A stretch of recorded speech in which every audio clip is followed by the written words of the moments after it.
வணக்கம், welcome to WhatsApp besties. இன்னைக்கு மோர் குழம்பு எப்படி செய்யறதுன்னு பார்க்க போகிறோம்.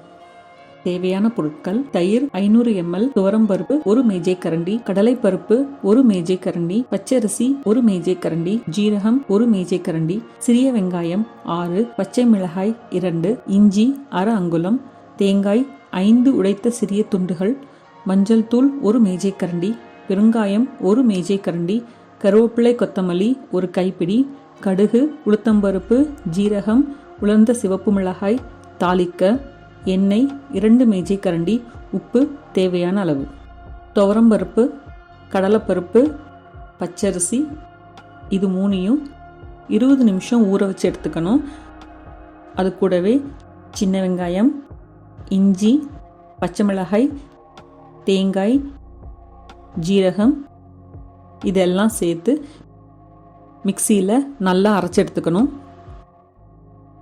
ஒரு கடாயை அடுப்பில் வச்சு அதில் 2 ஸ்பூன் எண்ணெய் ஊற்றிக்கணும். எண்ணெய் சூடானதும் அதில் கடுகு போடணும். கடுகு பொரியும் போது உளுத்தம்பருப்பு போடணும். அடுத்து ஜீரகம் போடணும். இது கூடவே காஞ்ச மிளகாய், பெருங்காயம் சேர்த்து அரைச்சி வச்சிருக்கிற மசாலாவையும் ஊற்றி தேவையான அளவு தண்ணி சேர்த்து கட்டி இல்லாமல் நல்லா கலக்கி விடணும். மஞ்சள் தூள் சேர்த்து தேவையான அளவு உப்பு போட்டு நல்லா மிக்ஸ் பண்ணி விடணும். இதை 2 நிமிஷம் மீடியம் ஃப்ளேமில் வச்சு வேக விடணும். 2 நிமிஷம் கழித்து தயிரை நல்லா கரைச்சிக்கிட்டு அதை இதில் ஊற்றி மசாலாவோட நல்லா மிக்ஸ் பண்ணி விடணும். இதை மீடியம் ஃப்ளேமில் வச்சு 2 நிமிஷம் கொதிக்க விட்டோன்னா நல்லா நுரைச்சிட்டு வரும். அப்போது கருவேப்பிலை கொத்தமல்லி சேர்த்து ஸ்டவ்வை ஆஃப் பண்ணிடணும். மோர் குழம்பு ரொம்ப நேரம் கொதிக்கக்கூடாது, டேஸ்ட் நல்லா இருக்காது. ரொம்ப சிம்பிளாக மோர் குழம்பு ரெடி ஆகிடுச்சு.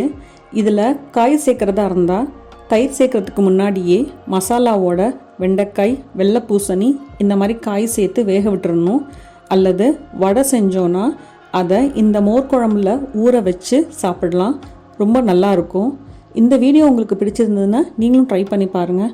Thanks for watching.